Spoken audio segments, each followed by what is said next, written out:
Hare Krishna, the last shloka from the 14th chapter, three modes of material nature. So let's begin. The 27th, this will be the last shloka from this chapter. Brahmano hi pratisthaham amritasya avyayasya cha shashvatasya cha dharma asya sukhasyai kantikasya cha. So let's see what it means. And I am the basis of the impersonal Brahman, which is immortal, imperishable, and eternal, and is the constitutional position of ultimate happiness. So Krishna is saying the following words to Arjuna. Purport: the constitution of Brahman is immortality, imperishability, eternity, and happiness. Brahman is the beginning of transcendental realization. Paramatma, the Supersoul, is the middle, the second stage in transcendental realization. And the Supreme Personality of Godhead is the ultimate realization of the Absolute Truth. Therefore, both Paramatma and the impersonal Brahman are within the Supreme Person. It is explained in the 7th chapter that material nature is the manifestation of the inferior energy of the Supreme Lord. The Lord impregnates the inferior material nature with fragments of the superior nature, and that is the spiritual touch in the material nature.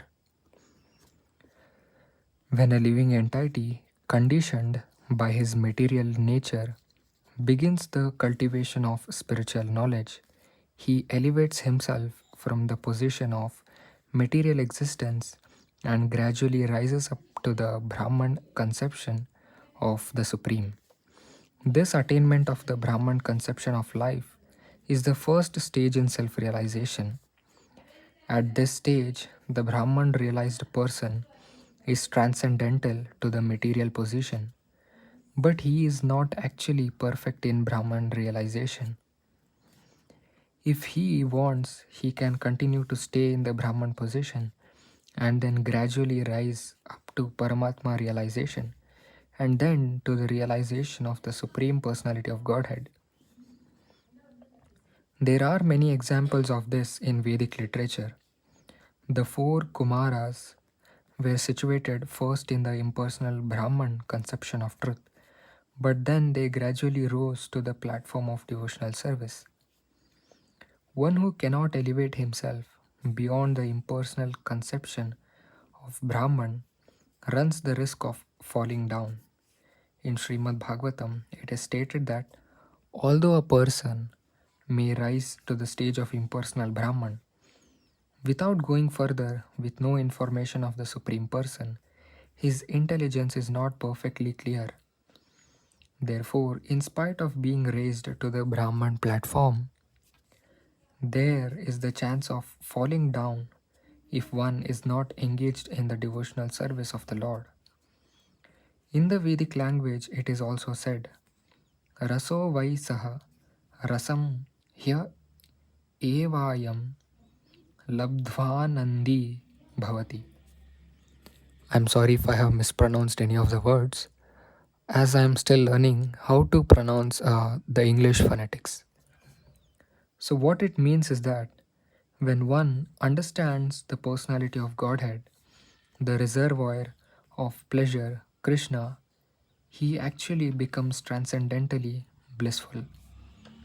From the Taittiriya Upanishad, the Supreme Lord is full in six opulences, and when a devotee approaches him, there is an exchange of these six opulences.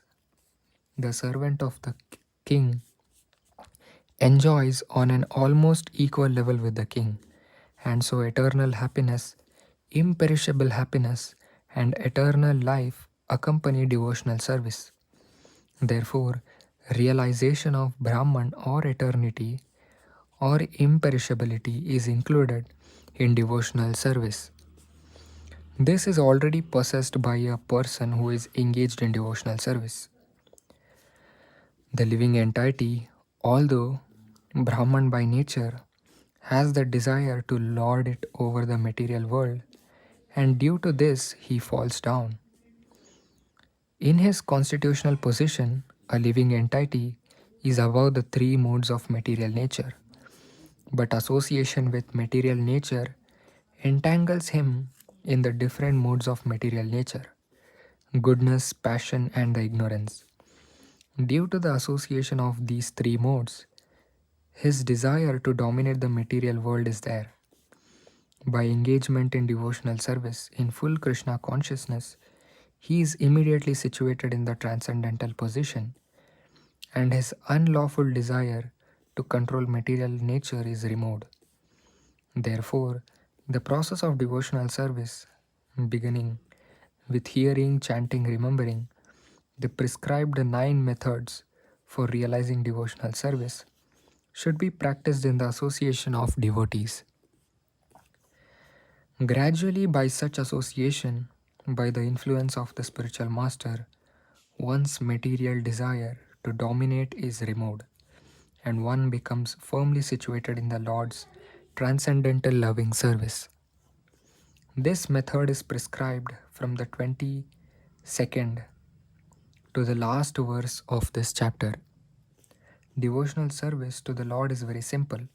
One should always engage in the service of the Lord, should eat the remnants of foodstuffs offered to the deity, smell the flowers offered to the lotus feet of the Lord, see the places where the Lord had his transcendental pastimes, read of the different activities of the Lord, his reciprocation of love with his devotees, chant always the transcendental vibration, the Hare Krishna, Krishna Krishna, Hare Hare, Hare Rama, Rama Rama, Hare Hare, and observe the fasting days commemorating the appearances and disappearances of the Lord and his devotees.